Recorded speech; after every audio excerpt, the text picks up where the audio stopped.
Hello students, in this class we will discuss about resonance structure. Generally, for a particular molecule, a single Lewis dot structure is not sufficient to explain all the properties regarding molecular structure. Therefore, we can say that for a particular molecule, we can draw more than one Lewis dot structure. For example, अगर हम ozone के लिए बात करें तो ozone के लिए हम लुईस डॉट स्ट्रक्चर को जब ड्रॉ करेंगे तो हम किस तरीके से ड्रॉ कर सकते हैं वो आप देखेंगे। ओजोन के लिए जब हम लुईस डॉट स्ट्रक्चर ड्रॉ करते हैं तो हम ऑक्सीजन से दो, एक म्यूचुअल ऑक्सीजन होता है जिससे कि आपके दो अलग अलग ऑक्सीजन एटम अटैच होते हैं, एक डबल बॉन्डेड होता है और एक आपका सिंगल बॉन्ड से अटैच होता है। यहाँ पे आप चार्जेस भी मेंशन कर सकते हैं कि पॉजिटिवली चार्ज है और ये नेगेटिवली चार्ज है।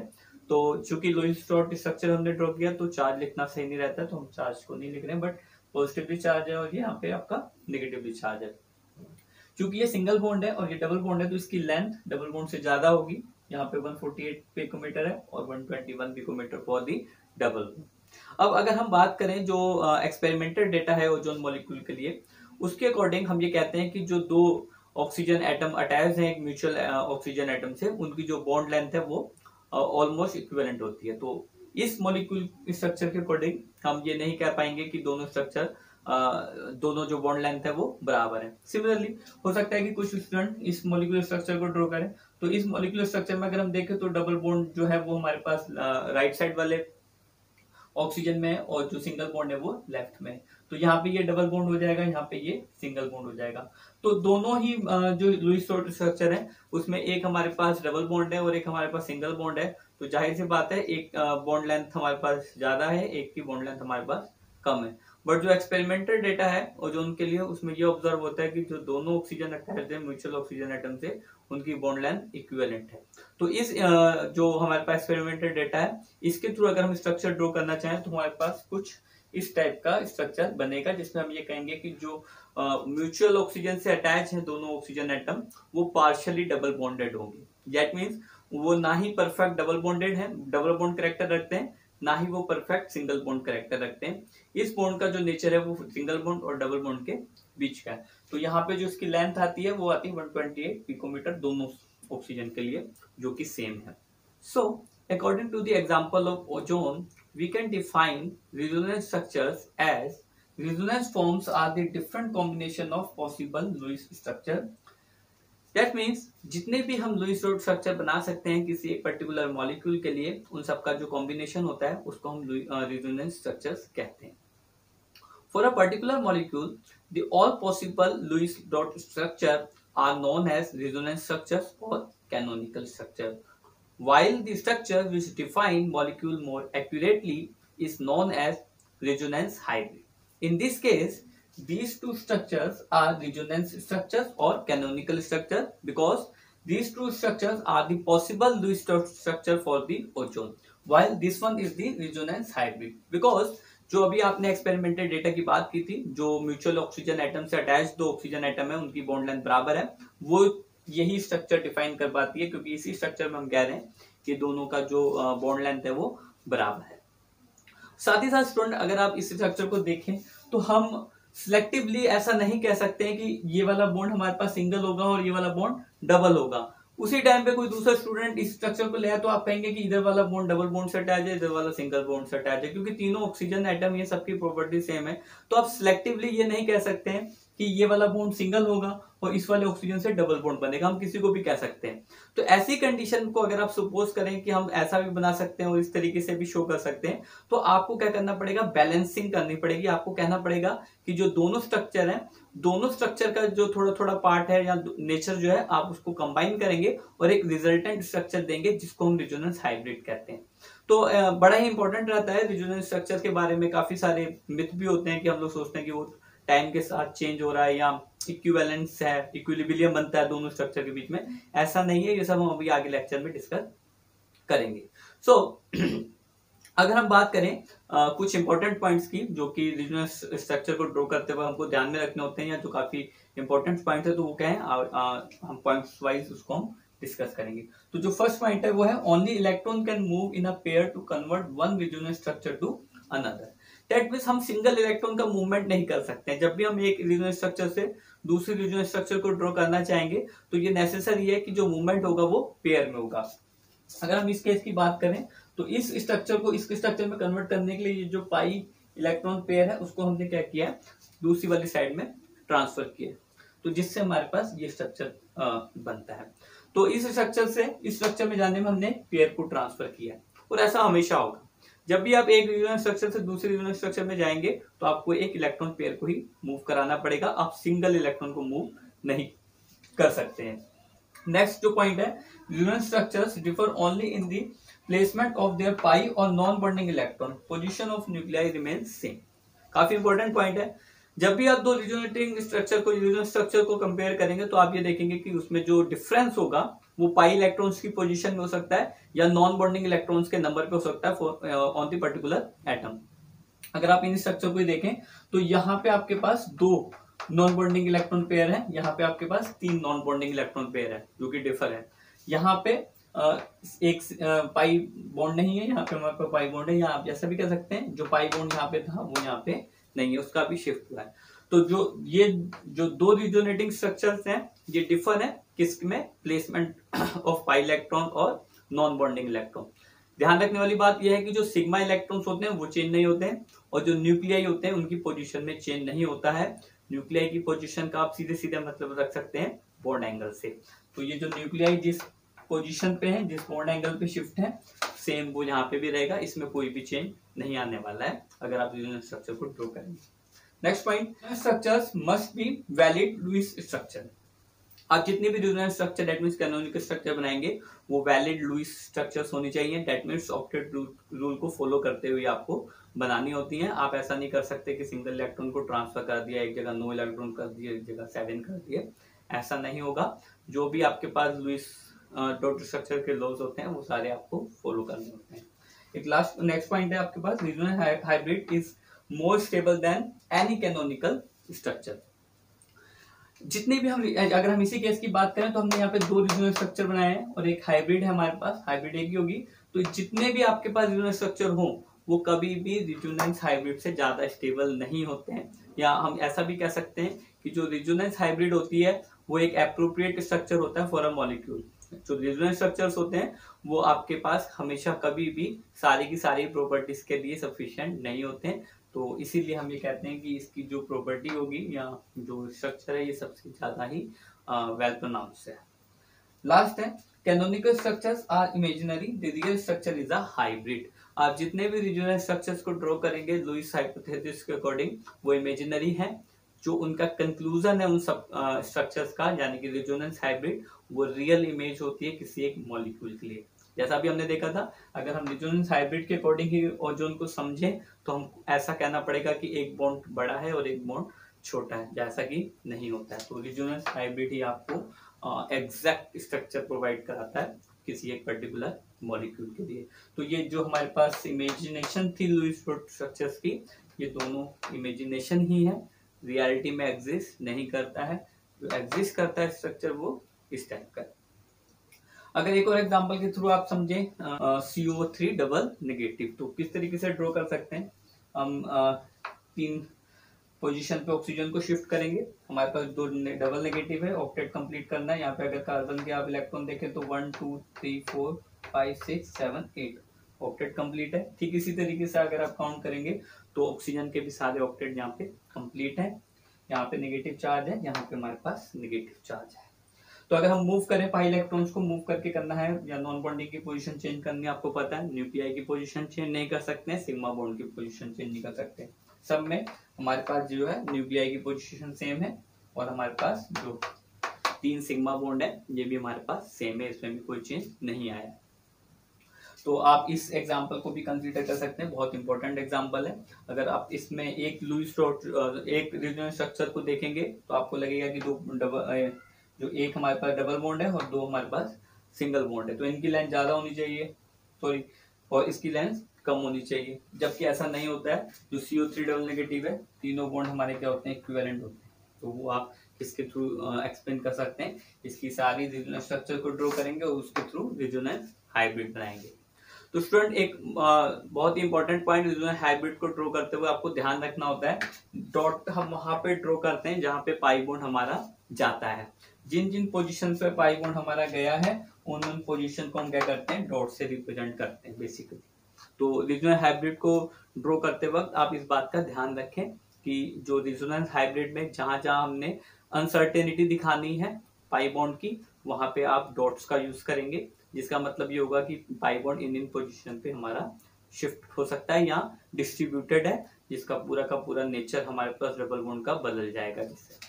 तो ये डबल बॉन्ड नहीं रह गया, पार्शियल डबल बॉन्ड है, partial single partial double bond है, ये भी आपका पार्शियल डबल बॉन्ड है। Next most important topic is stability of resonance structure. ऐसा नहीं है कि हम किसी एक मॉलिक्यूल के लिए जो भी पॉसिबल लुईस डॉट स्ट्रक्चर होगी हम उसको ड्रॉ करें और उन सबको इक्विवेलेंट कह दें। जितनी भी रिजोनेंस स्ट्रक्चर हम ड्रॉ करेंगे हो सकता है कि उसमें से कुछ अच्छे से डिफाइन कर दी हो मॉलिक्यूलर स्ट्रक्चर को और कुछ बिल्कुल भी उस रिजोनेंस हाइब्रिड से रिलेट ना करती हूँ। यानी कि हम जितने भी पॉसिबल लुईस डॉट स्ट्रक्चर बनाएंगे वो एक जैसे नहीं होने वाले हैं। किन्हीं केसेस में होगा जैसे यहाँ पे सेम था, बट हर बार ऐसा नहीं होगा। जितने भी आप रिजनल स्ट्रक्चर बनाएंगे उनमें कुछ डिफरेंसेस आ सकते हैं, कुछ वेल प्रोनाउंस होंगे, वेल फेवरेबल स्ट्रक्चर्स होंगे और कुछ के साथ ऐसा नहीं होगा। तो उन पॉइंट्स को हम कैसे डिस्कस करेंगे, कैसे हम पता लगा सकते हैं कौन सा पॉइंट कौन सा रिजनल स्ट्रक्चर ज्यादा अच्छा है, कौन सा रिजनल स्ट्रक्चर ज्यादा अच्छा नहीं है, वो आप इन पॉइंट्स में देख सकते हैं। तो फर्स्ट पॉइंट है नंबर ऑफ कोवेलेंट बॉन्ड। किसी भी एक पर्टिकुलर मॉलिक्यूल के लिए जब आप रिजोनेंस स्ट्रक्चर बनाएंगे तो जितने भी रिजोनेंस स्ट्रक्चर आप ड्रॉ करेंगे उनमें से जिस रिजोनेंस स्ट्रक्चर में सबसे ज्यादा कोवेलेंट बॉन्ड होंगे वही स्ट्रक्चर आपका कैसा होगा, सबसे ज्यादा स्टेबल होगा उन रिजोनेंस स्ट्रक्चर में। तो ये सारे पॉइंट जो अभी हम डिस्कस करेंगे इसको हम एग्जाम्पल के थ्रू भी देखेंगे। पहले हम पॉइंट्स को डिस्कस कर देंगे, देन उसको हम एग्जाम्पल में अप्लाई करेंगे। नेक्स्ट है number of atoms with an octet of electron. जब हम रिजोनेंस स्ट्रक्चर बनाएंगे तो जिस मॉलिक्यूलर स्ट्रक्चर, जिस लुईस डॉट स्ट्रक्चर में ऑक्टेट कंप्लीट होंगे ज्यादा एटम्स के, वो वाला स्ट्रक्चर आपका ज्यादा स्टेबल होगा। Next point separation of opposite charges. ये पॉइंट थोड़ा सा डिटेल में है, आप लोगों को समझना पड़ेगा। अगर हम किसी रिजोनेंस स्ट्रक्चर में पॉजिटिव और नेगेटिव अपोजिट चार्जेस की बात करेंगे तो जितनी हमने रिजोनेंस स्ट्रक्चर बनाई होंगी विद चार्जेस, उनमें से जिस रिजोनेंस स्ट्रक्चर में पॉजिटिव चार्ज और नेगेटिव चार्ज के बीच का डिस्टेंस कम होगा वो स्ट्रक्चर आपकी सबसे ज्यादा बेटर होगी। क्यों? क्योंकि आपको पता है opposite charges always attract each other, तो वो आपके लिए एक फेवरेबल कंडीशन होगी। जब आप पॉजिटिव और नेगेटिव चार्ज के बीच का डिस्टेंस बढ़ाएंगे तो वो एक अनफेवरेबल कंडीशन होगी जो आप अवॉइड करेंगे करने में। तो इसीलिए ऐसा स्ट्रक्चर जिसमें पॉजिटिव चार्ज और नेगेटिव चार्ज ज्यादा क्लोज हो वो स्ट्रक्चर आपका ज्यादा बेटर है। बट ध्यान में रखना अगर सेम चार्जेस आ रहे हैं तो उसके लिए ये केस उल्टा हो जाएगा। अगर दो पॉजिटिव चार्जेस प्रेजेंट है तो उसको आपको जितना दूर रख सके रिजोनेंस स्ट्रक्चर, यानी कि ऐसी रिजोनेंस स्ट्रक्चर जहां पे सेम चार्जेस ज्यादा डिस्टेंस पे प्रेजेंट हो वो ज्यादा बेटर होगी। नेक्स्ट है डिस्पर्सल ऑफ चार्जेस।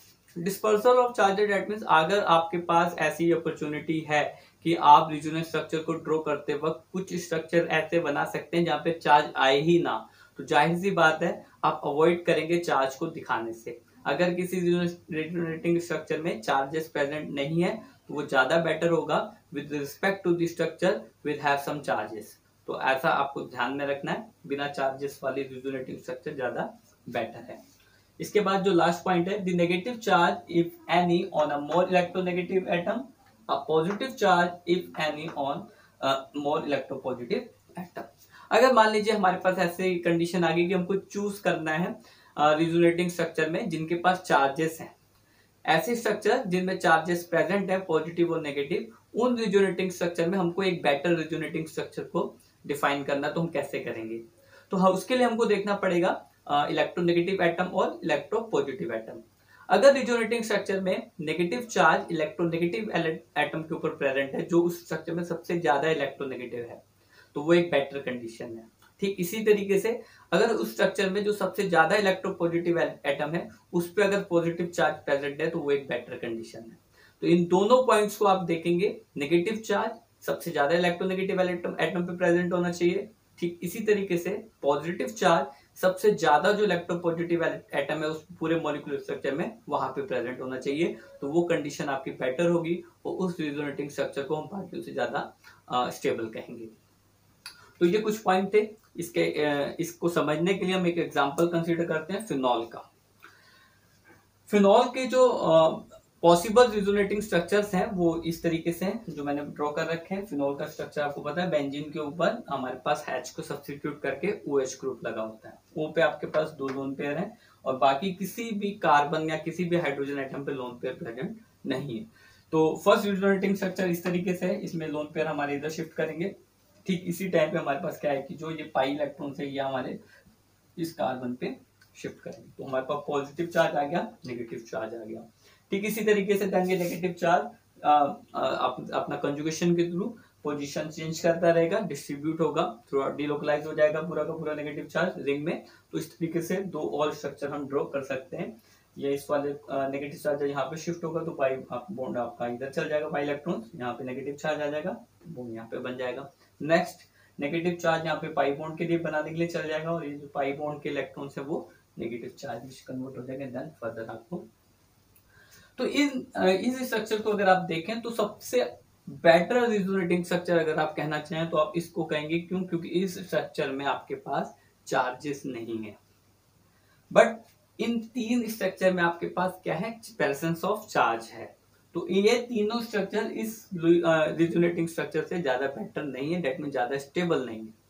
बट अगर अब आपको चूज करना है इन तीनों रिजोनेटिंग स्ट्रक्चर में सबसे बेटर स्ट्रक्चर, तो फिर आप अपने रूल्स को देखेंगे। आपने पढ़ा था कि जब पॉजिटिव चार्ज प्रेजेंट होते हैं तो वो क्लोज होने चाहिए, उनमें डिस्टेंस कम होना चाहिए। तो यहाँ पे एक पॉजिटिव चार्ज एक नेगेटिव चार्ज है। तो ऐसी कंडीशन में अगर हम कहें तो ये और ये वाला, ये दोनों स्ट्रक्चर आपके कहते हैं इक्विवेलेंट होंगे। बट ये वाला जो स्ट्रक्चर है, क्योंकि इसमें डिस्टेंस ज्यादा है पॉजिटिव चार्ज और नेगेटिव चार्ज के बीच में, तो ये वाला जो स्ट्रक्चर है इन दोनों स्ट्रक्चर से ज्यादा बेटर नहीं होगा। तो इस तरीके से सबसे स्टेबल ये, देन उसके बाद ये दोनों इक्विवेलेंट, देन लास्ट में आपके पास ये स्ट्रक्चर है। नेक्स्ट जो इसका जो बहुत ही इंपॉर्टेंट पॉइंट है जिसमें स्टूडेंट्स अक्सर कंफ्यूज होते हैं वो क्या है? ए इक्विलिब्रियम वाई।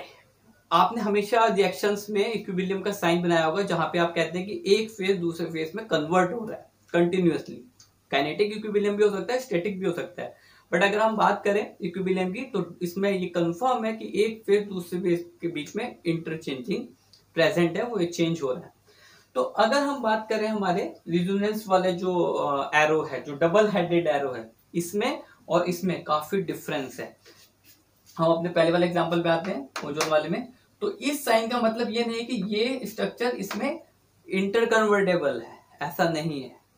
ये एक इमेजिनरी स्ट्रक्चर है, ये एक दूसरा इमेजिनरी स्ट्रक्चर है। इन दोनों के बीच में कन्वर्जन कभी भी नहीं होगा, या आप ऐसा कभी भी नहीं सोचेंगे कि ये स्ट्रक्चर और ये दोनों स्ट्रक्चर एक दूसरे में इंटरचेंज कर रहे हैं, ऐसा नहीं है। वो अलग स्ट्रक्चर है, वो अलग स्ट्रक्चर है। मीनिंग क्या है इस एरो का? इस एरो का मीनिंग है कि ये और ये, यानी कि 2 रिजोनेटिंग स्ट्रक्चर अगर हैं तो इन दोनों का जो कंबाइंड फॉर्म है वो इक्विवेलेंट होगी C के, और C क्या है यहाँ पे? Resonance hybrid. तो इसी तरीके से इसका और इसका अगर हम एडिशन कर दें, इनकी प्रॉपर्टीज को हम कंक्लूड कर दें, तो उस कंक्लूजन से जो स्ट्रक्चर ड्रॉ करेंगे हम, उसको हम रिजोनेंस हाइब्रिड कहते हैं। बहुत ही इंपॉर्टेंट पॉइंट है, आपको इस बात को समझना है। कई स्टूडेंट समझ लेते हैं कि टाइम के साथ साथ चेंज हो रहा है, कि कुछ टाइम हमारा मॉलिक्यूल इस फॉर्म में रह रहा है और कुछ टाइम मॉलिक्यूल हमारा इस फॉर्म में रहता है। ऐसा भी नहीं है, इसका रियल एग्जिस्टेंस कुछ भी नहीं है।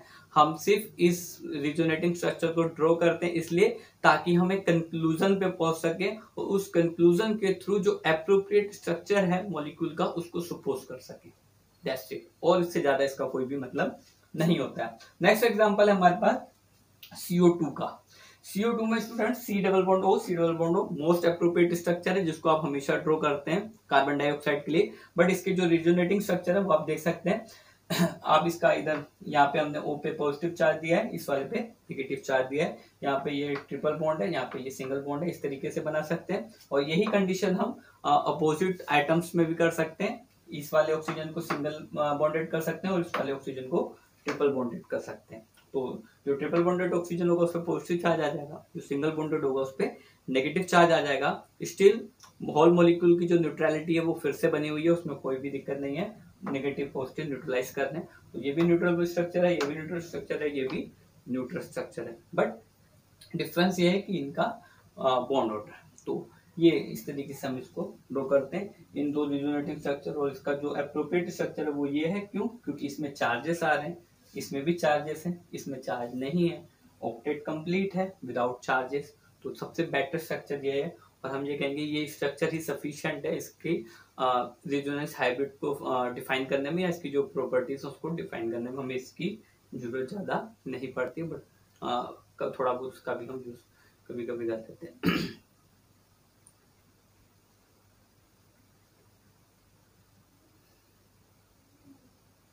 क्योंकि कार्बन डाइऑक्साइड के जो रिजोनेटिंग स्ट्रक्चर हमने ड्रॉ किए हैं उसमें इस वाले में चार्जेस प्रेजेंट है, इसमें भी चार्जेस प्रेजेंट है, बट इसमें चार्जेस प्रेजेंट नहीं है। Octets are complete without any charges. तो हम ये कह सकते हैं कि ये जो रिजोनेटिंग स्ट्रक्चर है काफी अच्छा रिजोनेटिंग स्ट्रक्चर है इनके कंपैरिजन में। तो ये ही आपके लिए सफिशिएंट है इसकी प्रॉपर्टीज को डिफाइन करने में। इन दो स्ट्रक्चर्स का यूज करने की आपको कुछ ज्यादा जरूरत नहीं। Students, next example is acetate. For acetate, we can draw three different resonance structures. अगर आप मॉलिक्यूलर फॉर्मूला देखें एसीटेट का तो वो है CH3COO नेगेटिव। तो सारे के सारे एटम में इस स्ट्रक्चर में पहला स्ट्रक्चर है, तो सारे के सारे एटम के लिए ऑक्टेट यहाँ पे कंप्लीट है। एक नेगेटिव चार्ज है स्ट्रक्चर में हमारे पास। तो इसको हम किस तरीके से इसके फर्दर स्ट्रक्चर्स को ड्रॉ करेंगे वो आप देखें। हम मूव कर सकते हैं इन पाई इलेक्ट्रॉन को इस पे, जो कि नॉन बॉन्डेड इलेक्ट्रॉन में कन्वर्ट हो जाएंगे। वहीं नॉन बॉन्डेड इलेक्ट्रॉन हमारे पास शिफ्ट करेंगे पाई बॉन्ड को फॉर्म करने के लिए। तो ऐसा करने में हमको ये स्ट्रक्चर मिलेगा। इस स्ट्रक्चर में हमारे पास जो नेगेटिव चार्ज नीचे था इस वाले ऑक्सीजन पे था, वो अब इस वाले कंडीशन पे ऑक्सीजन पे कंडीशन बन गई, और इस वाले कार्बन और ऑक्सीजन की जो कंडीशन थी वो हमारे पास नीचे बन गई। साथ ही साथ अगर हम इसकी नेक्स्ट रिजोनेटिंग स्ट्रक्चर को देखें तो हम क्या कर सकते हैं, हम इस पाई इलेक्ट्रॉन को ऑक्सीजन पे ट्रांसफर कर सकते हैं, जिससे कार्बन पे पॉजिटिव चार्ज आ जाएगा और ऑक्सीजन पे नेगेटिव चार्ज आ जाएगा। अब अगर हम अपने पॉइंट्स को देखें तो जो हमने डिस्कस किया था अभी, उसके अकॉर्डिंग हमारे पास ये और ये वाला स्ट्रक्चर, ये दोनों लगभग इक्विवेलेंट स्ट्रक्चर है, सिंगल नेगेटिव चार्ज है और ऑलमोस्ट कंडीशन जो है वो सेम है। बट अगर हम इस रिजोनेटिंग स्ट्रक्चर की बात करें तो यहाँ पे हमारे पास दो नेगेटिव चार्ज है और एक पॉजिटिव चार्ज। दैट मीन्स हमने चार्जेस को बढ़ाया है। Therefore we can say that this resonance structure is less stable than these resonating structure. Next example is ethanoic acid. The molecular structure of ethanoic acid can draw in this way: CH3C double bond O single bond OH. अगर हम इस resonating structure में इस pi electron को move करें, हम अगर इस रिजोनेटिंग स्ट्रक्चर में जो हमारे पास ये जो नॉन बॉन्डिंग इलेक्ट्रॉन प्रेजेंट है ऑक्सीजन के ऊपर, अगर हम उसको पाई इलेक्ट्रॉन में कन्वर्ट कर दें, पाई बॉन्ड बना दें, देन हमारे पास ये वाला जो पाई इलेक्ट्रॉन है ये नॉन बॉन्डिंग इलेक्ट्रॉन में कन्वर्ट हो जाएगा। तो इस तरीके से शिफ्टिंग करने पे पाई इलेक्ट्रॉन की और नॉन बॉन्डिंग इलेक्ट्रॉन की हमको ये रिजोनेटिंग स्ट्रक्चर मिलेगी। इस रिजोनेटिंग स्ट्रक्चर में हमारे पास यहाँ पे पॉजिटिव चार्ज है और यहाँ पे हमारे पास नेगेटिव चार्ज है। इस स्ट्रक्चर में कोई भी चार्ज नहीं था, इस स्ट्रक्चर में हमारे पास चार्जेस प्रेजेंट है।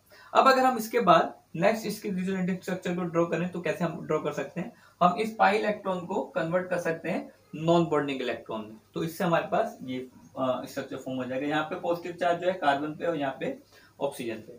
तो स्टूडेंट्स, अब एक जो पॉइंट हमारा जो रह गया था, जो हमने अभी तक डिस्कशन नहीं किया था, जो लास्ट स्टेटमेंट थी, इन रिजोनेटिंग स्ट्रक्चर्स को अगर आप देखें तो सबसे स्टेबल ये है, नो डाउट, क्योंकि इसमें कोई भी आपके पास चार्ज प्रेजेंट नहीं है।